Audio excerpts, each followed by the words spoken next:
So we have Sarisht with us. You all know him. But if not, then Sarisht is, I think, Duke's star PhD candidate, soon to be doctor. And he's going to talk to us about the perils of parallelism. Thank you. Thanks for the introduction. I'm not sure about start, but yeah, let's go. Yeah, today I'll be talking. Thanks for inviting me here. Excited to talk to you guys again after the last time. Today I'll be presenting our recent work on perils of parallelism, and this is more of a transaction fee mechanism, continuation with what last week's talk was. It has a very different flavor to it, so don't compare a lot of very too much, but yeah, just so as an outline, today we'll be talking about two perils that are there for computing transaction fees in a parallel execution setting. We'll be talking about the design space. If time permits, we'll talk about the fee mechanism that we propose. And then, yeah, that's the overall outline for today. And without further ado, let me start. Okay, so if we look at traditional consensus, usually consensus used to be a bottleneck and transactions used to be executed really fast. So you don't really need to worry about the execution of transactions while processing, if you consider blockchain to be a world computer. However, with a lot of recent work, execution is now becoming the bottleneck because consensus has become really, really fast with Alpenglow, with various other fast, fast consensus methods. So the solution that not just we are proposing, but a lot of industry has adopted is to execute transactions in parallel. This means that while the consensus gives you an output of transactions tx1, tx2, tx3, what you would do is execute two of them in parallel. The third one has to be sequential in this case. But what happens now is that both the consensus and execution now happen faster, and therefore you're able to improve the throughput by doing multiple blocks faster. However, let me show you two cases here. There are two schedules that are produced. There is one TX1 and then there is another transaction TX1 dash. TX1 dash was not parallelizable with TX4, whereas TX1 was. My question to you is, should these two transactions pay the same fee? And the answer that not just I believe, but a lot of previous researchers from ETH also believe, the answer is no. TX1 should, in some context, pay more fees than TX1 dash.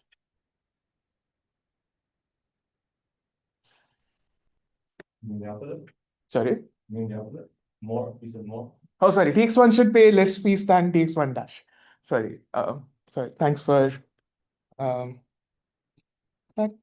Okay. So the question that we aim to answer here is that can we design such a TFM that accounts for parallelism of transactions? And what does it even mean to account for parallelism of transactions over here? So let's look at the model. So blockchain, we are going to model it as a world computer where you're trying to execute transactions. And what we'll label as objects are what data is inside a computer. And anything that the transaction needs to read, modify, or create, we'll term that as an object. The transaction has the following parameters. It would say what time it is going to execute for. There is some maximum limit on what the user is willing to pay. There is some priority multiplier. We can ignore that part till the TFM. And if the TFM comes in, we'll come back for it. But for now, just ignore this. And finally, the read and write sets. Usually a transaction in Ethereum, for example, does not specify what read and write objects it is using. However, with Sui's move language, you can actually get what objects are being used. while read and write should be split into two different parts, the transactions that you're reading impact less than the objects that you're writing. Because a conflict only occurs when one of the access objects is right and two transactions are trying to access that same object. And therefore, these two transactions cannot be executed in parallel. Okay. And finally, we are going to define a schedule, and schedule has is basically the job scheduling algorithm that in general a lot of game theory people work on. And there are conflicts, and therefore those are conditions that transactions cannot be executed in parallel. For example, over here, you could not execute tx2 in conjunction with tx1, and therefore those are some scheduling objectives that need to be followed. One thing from database literature that we can do over here is just do some sort of a two-phase locking mechanism where you try to execute all transactions in parallel as soon as possible. But if they try to access the same object, since a lock has been acquired by another transaction, you can just wait for that lock to be released and you can be done with it. However, two-phase locking actually has quite a lot of overhead, and it is better to just avoid going into two-phase locking, and that's what our mechanisms would be looking into. We'd be trying to design schedules such that this overlap just does not exist.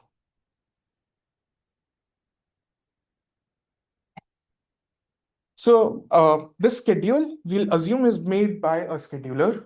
This is not necessarily a party. We model this as a single entity, but this is like all parties in the consensus together and modeled into a single party for now. So keep that as a caveat. But the objective for the scheduler is that it wants to maximize the number of transactions that it can get. And since priority is a thing, it needs to be weighted by the fees that the transactions are paying. So this is our objective, but the previous work had a different objective to ours. And both of these are correct and in some sense need to be studied together. So the previous work, instead of maximizing the number of transactions and going for the throughput, what they did was the number of transactions are fixed. You know what transactions are coming in. How fast can we schedule them, i.e. like minimize the make span of all transactions that exist? That would work. However, the time that we have for execution is limited, and therefore, as soon as we reach a threshold time, either we stop executing all the transactions, or in case of Monad or other chains, what you can do is overflow the execution, and if the overflow becomes too large, then you'll overflow the execution into the next block. So take some time from the next block. If that time becomes too large, then drop a block altogether to let sorry to let the execution catch up. Yes. And how do you, how does the scheduler estimate the time it's going to take without executing the transactions? This and also, Right. how does it estimate, okay, this is the number of, this is how we can maximize the number of numbers. Right. So for the first question, the user actually provides what a time estimate is going to be. So for example, in Ethereum, a user specifies what gas limit it is going to send. Okay. So it's going to be the same thing as that, except whenever you're executing, you have a standard computer that you measure against. So there are some specifications that are defined, and you would execute the transaction on that CPU. What time it takes over there is what the representation of compute time would be.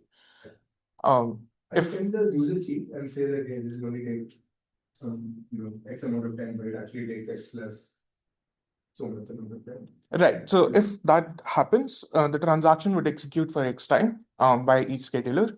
And as soon as you reach that X time, you'll just abort So, and you'll revert it. you know, So if the user is trying to cheat, yeah, that's. Um,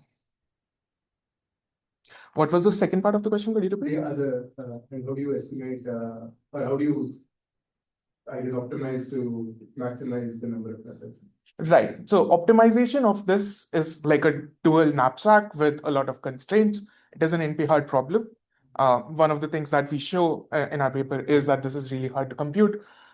We show that the current GCMs or current mechanisms that are being used in practice are not optimal. In fact, they have really bad worst case guarantees. Um, what we do not, however, can show right now is the algorithm that we would be able to use. We just assume that there exists some sort of a priority scheduler. So like you can basically do some sort of an optimization. You can write this as an optimization function, approximate it, and just have it as that. Uh,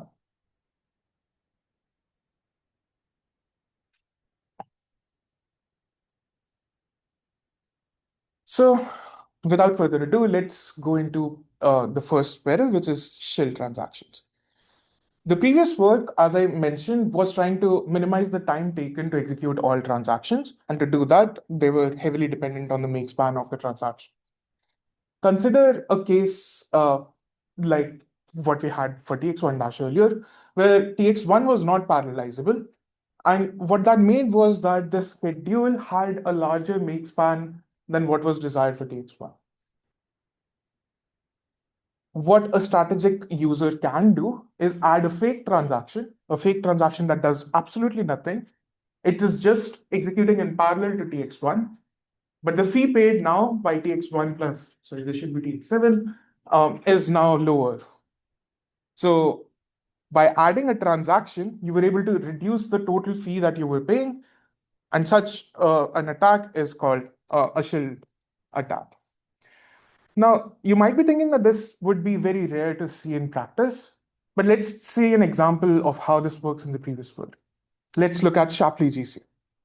So Shapley value is basically trying to capture the contribution of a transaction to some value. That's just how Shapley value is. And similarly to that, what they proposed was compute the Shapley value of how this transaction's time computes contributes to the make span of the schedule. And what that showed was that if you had some set of transactions, you would be paying a certain amount. But if you add another transaction, which is in parallel to this particular transaction, you were able to achieve a fees that was lower than, you were able to achieve sum of fees that was lower than without shill. So as a user, I'm incentivized to send these transactions. Not only is that in general bad or strategic actions from the user, it also reduces the effective throughput, which was the eventual aim for the system that we want the transactions that are going through to be high. Because again, for me, TX5 should not count as a transaction for the throughput. Yes. In that example, does 137 or 60 correspond to like TX1 and 1130 Yes. corresponds to TX5? Yes. And why is there such a disparity between that? Like one is like more than two, one is very much less than one. Sure. So the transaction for the user had a time of 3. So time is much more of an important factor over there, which is 3.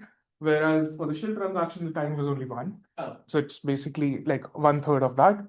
And it's executing in parallel. So there's different fees.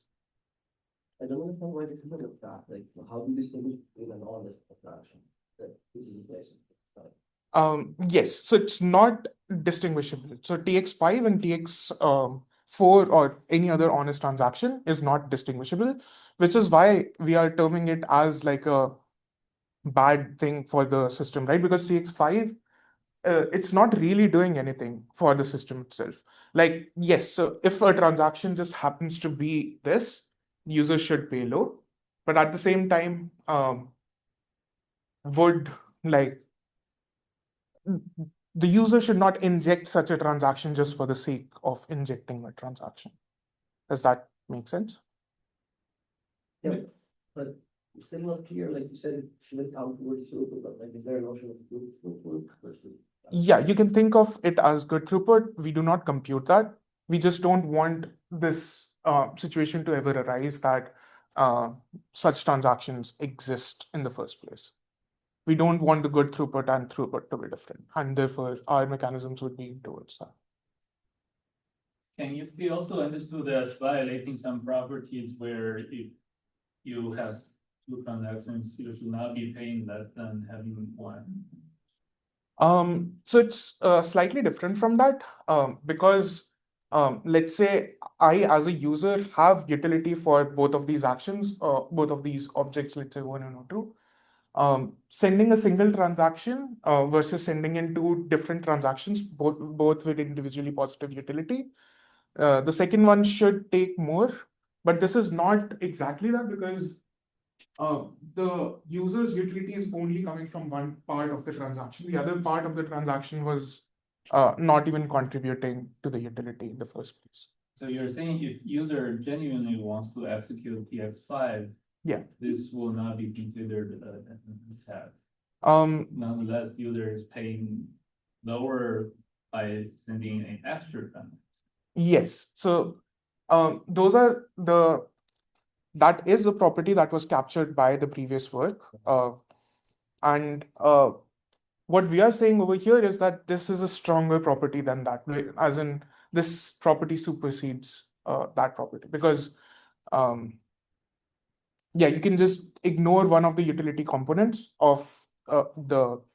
So what you're saying is correct. TX4, TX5, if that was a single transaction, and you said TX4 and TX5 are separate transactions, the user is definitively getting better utility. But if you send it together, you would have to pay more fees, probably the same fees as TX4. In fact, yes, it would be the same fees as TX4. No, actually, it would be more than the fees that TX4 is paid because the Shapley value, because that transaction would never be parallelizable. So ignoring that, what you're doing is like you completely ignore one part of the utility and you're still doing better. So this is much worse of an attack than what they have. Does that make sense? Part of it, the reason by user utility in definition. But I guess you're saying that's what makes it more powerful. Yes. The related question is, okay, suppose you somehow, you don't want these extra transactions, so like, still doesn't this incentivize users to split up transactions? Assuming that the first part of the transaction does not overlap with the second part, you can split them up. Yes. So splitting. Yes. Splitting transactions, in general, it is a design choice whether you consider it as a bad or not bad. Because if you're splitting a transaction, you are enabling it to be executed in parallel, whereas in the other case, you were doing a sequential execution. So it's unsure if that is bad or good. But at the same time, that is a property that you should try to, as a user, if I have some transaction and I want to execute multiple of them, sending a single transaction is like from a throughput standpoint should be what is considered as a single transaction. I think that is something that is discussable. I don't think that is gray, like that is not a black and white area. You can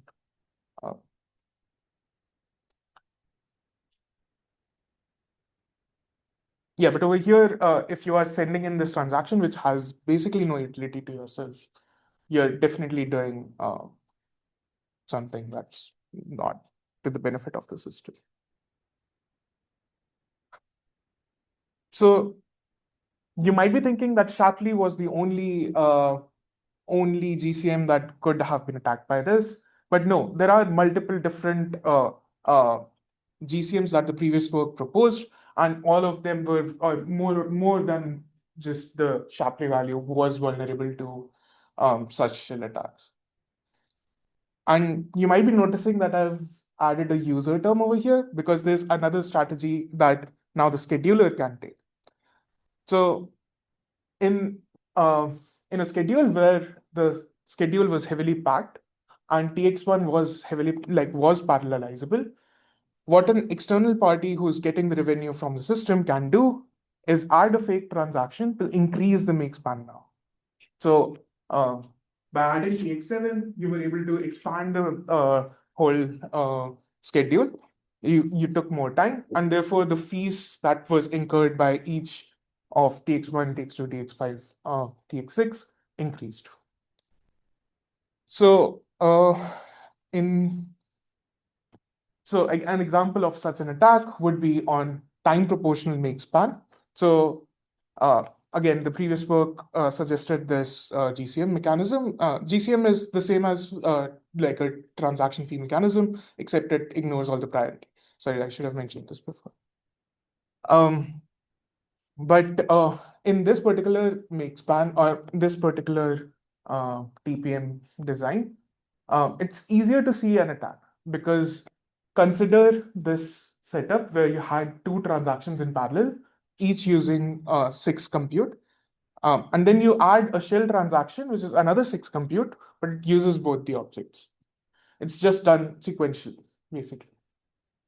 Without the shell attack, and if you're looking at the TPM's gas, it would be how much time a transaction takes, which is 6, divided by 12, which was the sum of total time that is being computed, and the make span of the schedule was just 6. So the gas over here would be 6 by 12 times 6. I missed that 6, but the revenue total that is being generated from such a schedule would be 3 from TX1 and 3 from TX2, so 6. But with the shell attack or with the shell transaction, all of the fees that TX1 and TX2 were paying increased because now the total make span became 12. So the revenue became 12, but you used 4 gas to actually compute such an attack. And therefore, what you're earning is now 8, and which is greater than 6, and therefore a scheduler shell can increase the fees that is being paid. These accesses here, are these all writes that can't happen in parallel? Yes. So yes. So one of the simplifying choices that we are making for now is that read and writes are the same access. All accesses, all objects accesses are just right. So can the scheduler sort of keep doing this to earn more profit? It seems like it's advantage capped out by only adding 1 transaction. Like if it adds like 3 more, then it'll start losing money. So at some point of time, would it start losing money? No. So in fact, if you are able to add, like instead of 12, this was, let's say 60. Sorry, the scheduler adds a shell transaction which is worth 60. So one thing over here that you note is that you need to do a sequential execution. So sending in 1 transaction is the same as sending in like multiple transactions, but you can just increase the time that the 1 transaction is spending. So if this was a shell transaction with 60, then the total cost now the make span would now be 66, and the costs would be much higher for TX1 and TX2, but this was just an example. Yes, as you said, if the shell transaction is larger, then you would be paying much more.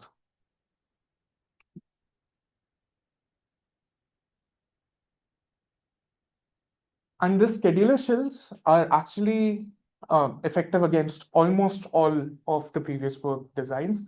All of them except for weighted area were vulnerable to scheduler shell attacks.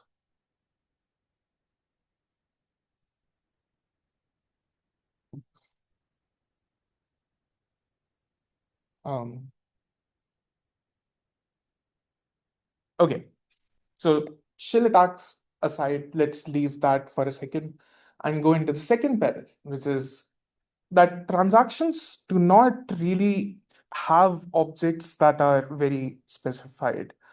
So for example, an AMM swap, if I take this example, I would read the price of what is available on an AMM. I would then compare that price with some threshold, and if the threshold is large, or if the threshold is lower, then I would modify my own balance as well as update the liquidity inside the pool. But in the else condition, O2 and O3 do not get used. And for this transaction, while you would think that the object set is O1, O2, O3, under the execution where if does succeed, if the if condition fails, you're only using object O1. Does that mean that I can parallelize it with TX2 which just uses O2? No, obviously not, because you do not really know whether the transaction is going to take objects 2 and 3, and therefore the correct representation of that would be some sort of this. But basically, you need to now know how to handle such contingent transactions.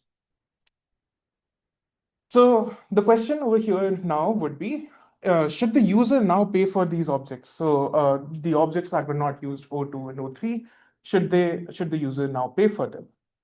Should like the compute that was not being used compared to what was promised, should the user pay for it? In Ethereum, the answer is no, the user should not pay for anything that it does not do. But that is because Ethereum is sequential.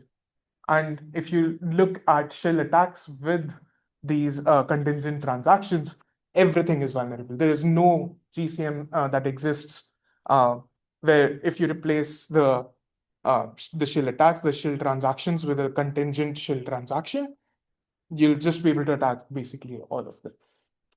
The caveat is this is only when the user pays for only what it uses. There are design choices that I will introduce which would avoid this. Yes. How do you figure out what the user will use? You cannot. So you cannot figure it out until the transaction is executed. So in fact, just on the next slide, we'll have a result based on this where we'll say that this causes a tension between how the user should pay and like how the user should pay.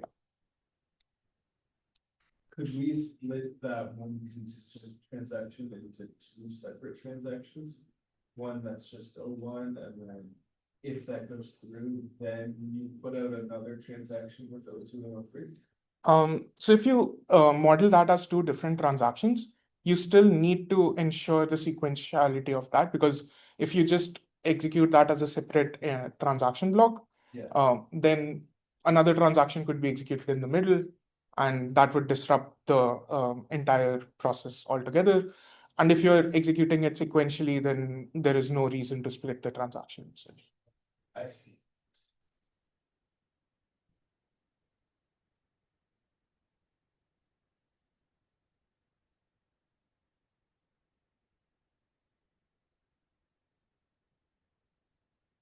Okay, so consider that this white box represents all the objects that are declared by the user.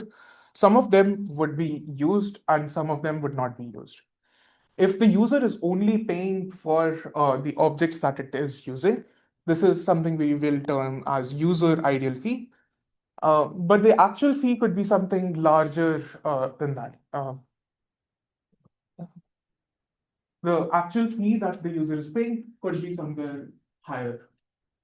But if it pays for everything, then that is something we term as the attainable fee, and that's the maximum possible fee that the user is going to pay. This brings us to two terms, which is the user risk and scheduler risk. So user risk is the overpayment that the user is doing because it did not use some objects, but it is still paying for them. That is represented by this orange box. Whereas the leftover revenue, which is not taken, is the scheduler risk. And it's basically the lost revenue that the scheduler should have received, but did not because of the underpayment by the transaction. And the peril that exists over here is that if you decrease the user risk, then you have to always increase the scheduler risk. There is no way to have the sum of user risk and the scheduler risk go down, and basically it's just a constant. And you have to decide whether you want to put the burden on the user or the scheduler. Now, if you could execute transactions and you could know what the transaction's execution is going to be, then the scheduler risk does not matter because you know exactly what objects the transaction is going to take. And then you can design a schedule such that you know the objects that were used. But again, that is something you cannot do as a scheduler. If you're able to execute all the transactions and find the optimal schedule, then everyone would just be able to execute all the transactions and it would take a lot more time. So we have a p-completeness proof of that.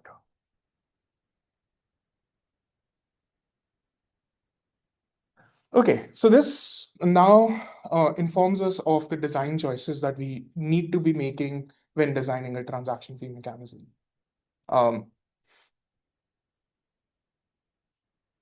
The first, as I alluded to, is if a transaction is only using some partial resources that it's consuming, then should the user pay for the unused resource? The answer is yes, the entirety of this is being paid by the user. It could be that the user is only paying for the partial resources that it is using. And finally, it could be using somewhere in the middle. I've drawn exactly half, but it could be anywhere in the middle. And this is one design choice, which is risk division.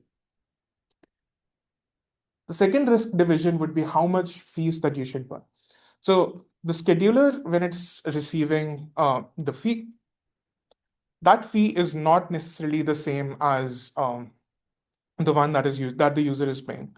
Because example EIP 1559, you just burn all the fees, only the priority tips go to the scheduler or whoever is including that transaction.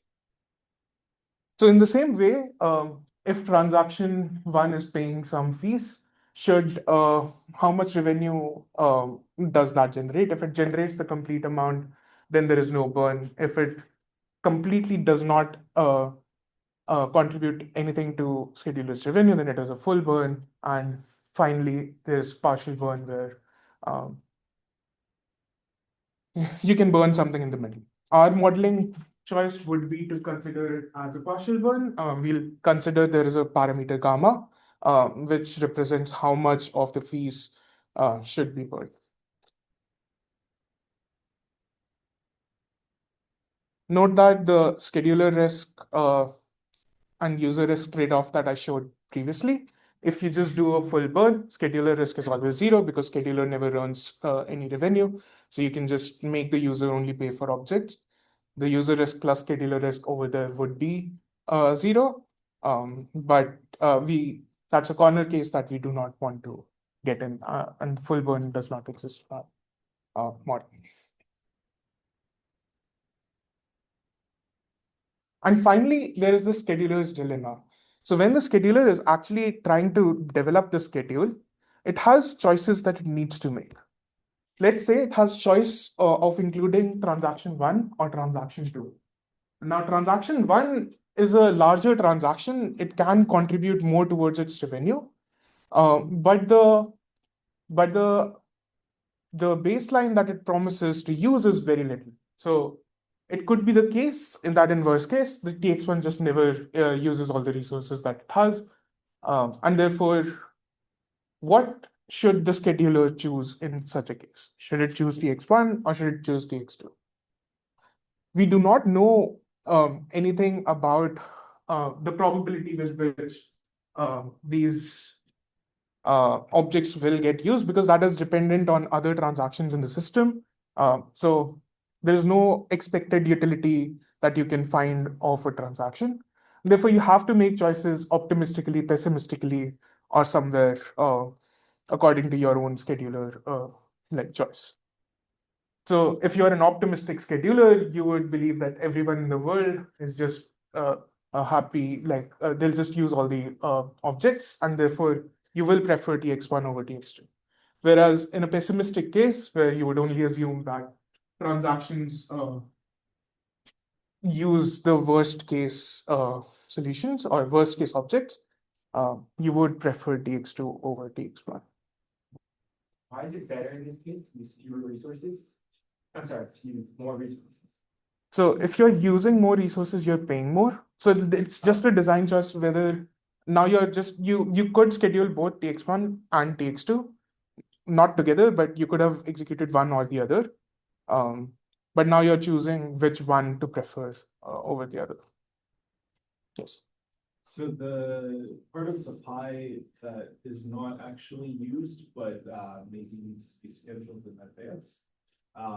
This cost is like split evenly among, or maybe not evenly, but up to some ratio Yes. between the user and scheduler.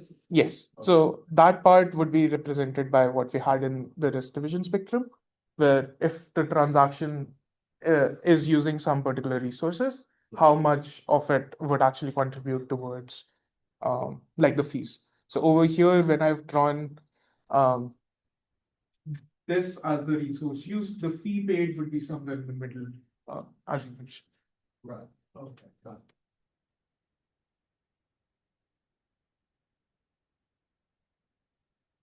Hey, why would you always prefer them as resource?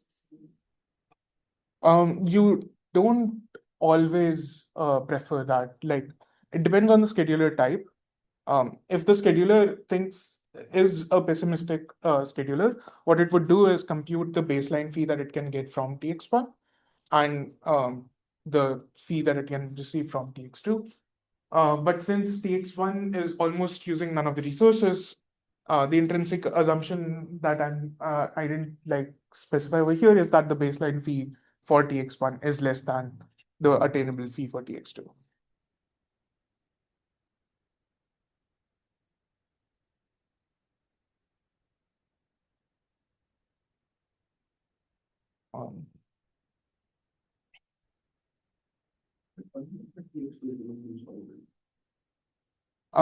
So like what we are currently modeling is that the users would just specify objects as whether they're contingent or always used. So we're just making the users choose that. So if the user just says that it will always use all the objects, then it will pay for all the objects all the time, regardless of whether it used them or not. So that's basically up to the user to specify. That's full baseline. Yes.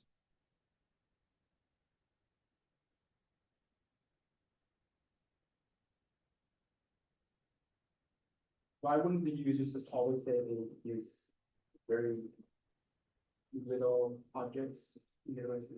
Yes. So if you're going to specify very little number of objects and just specify everything as contingent, then you will be paying exactly for the objects that you are using, plus an alpha fraction of the objects that you're not using. From a user's perspective, doing that is no worse than saying that it would use objects O1 always and O2, O3 sometimes. But if the scheduler type was pessimistic, then that transaction would basically be preferred much lower now, because if you have the always used resources, that increases the pessimistic fee. So that's the only difference. From the user's perspective, fees would not change.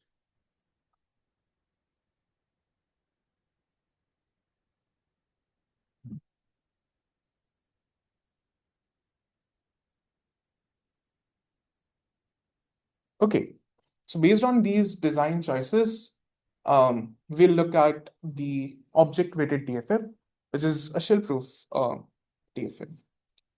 So let's observe something that we had for the previous work and see specifically this weighted area. We said that if the user pays only for what it is using, then weighted area is vulnerable to shill attacks. Whereas if it pays for all objects, then basically the under execution does not matter and only the shill attacks without under execution matters. And you would observe that the weighted area is safe against user and scheduler shill. So we know of at least one parameter choice for which weighted area would work. None of the others would work directly. But as I also mentioned, if you just burn everything, then the rate is basically like the scheduler is never earning any money. Scheduler shall just disappear. So you can also do something for TFM, TPM and ESM, but that's not a part of what we're going to discuss today. So for weighted area specifically, now we know of at least one parameter where it works, where one parameter where it does not work. And one of the reasons why weighted area is not susceptible to scheduler shell is that it has no intra-block dependency. So if the scheduler wants to attack the system, it has to attack it in advance. Similarly, if the user wants to reduce its fee, it has to first send out shell transactions in previous blocks in such a way that other transactions that were using the objects did not get included. Whereas the scheduler shell is much more straightforward, where you would insert objects that are being used.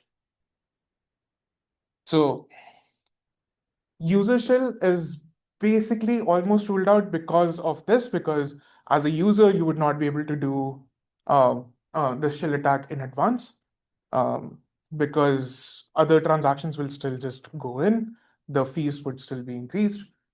So let's ignore user shell for now and look at the scheduler shell proofness. But before that, let's define exactly what the weighted area looks like. So there's a bunch of price update rules that we define over here, where the first thing that we need to define is what is the utilization of an object in a block. This is basically defined as how many transactions are using this object and not using, but promising to use. So any contingent transaction would contribute towards utilization of the object. And yeah, so based on this, you would apply the EIP 1559 rule. Not going to go into too deep about what this update rule is, but basically at a fraction of eta, which is the responsiveness, in EIP 1559, this value is 0.125. The way this price function would update is that if the utilization of an object is more than the target utilization, then the fee would increase for the next block. And in the next block, and if the utilization is lower, then it would decrease.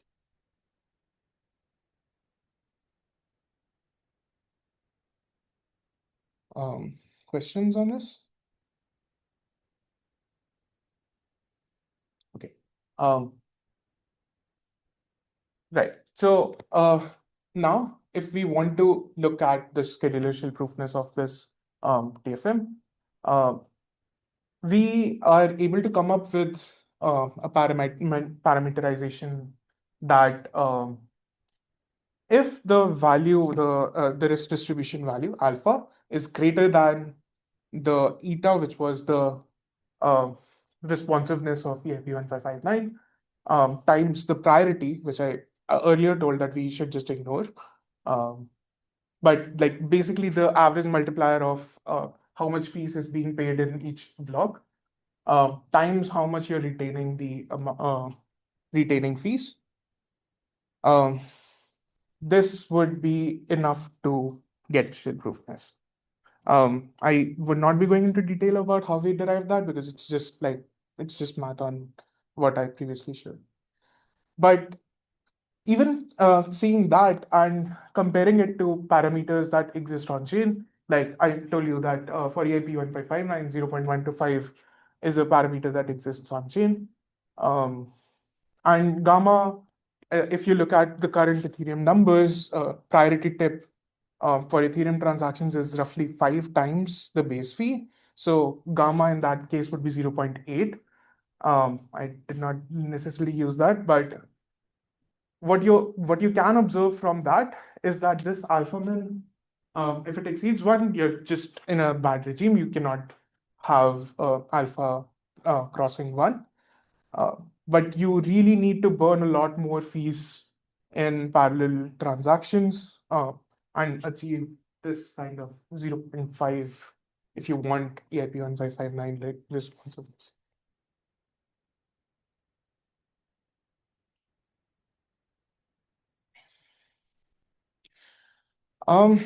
Basically, that was all. The key takeaways were that you cannot have user risk and scheduler risk both be zero at the same time, unless you are able to say some sort of a constant fee mechanism design. We showed these shill attacks on previous works, find that many of them were just vulnerable in their own model, and in under execution model, all of them were vulnerable.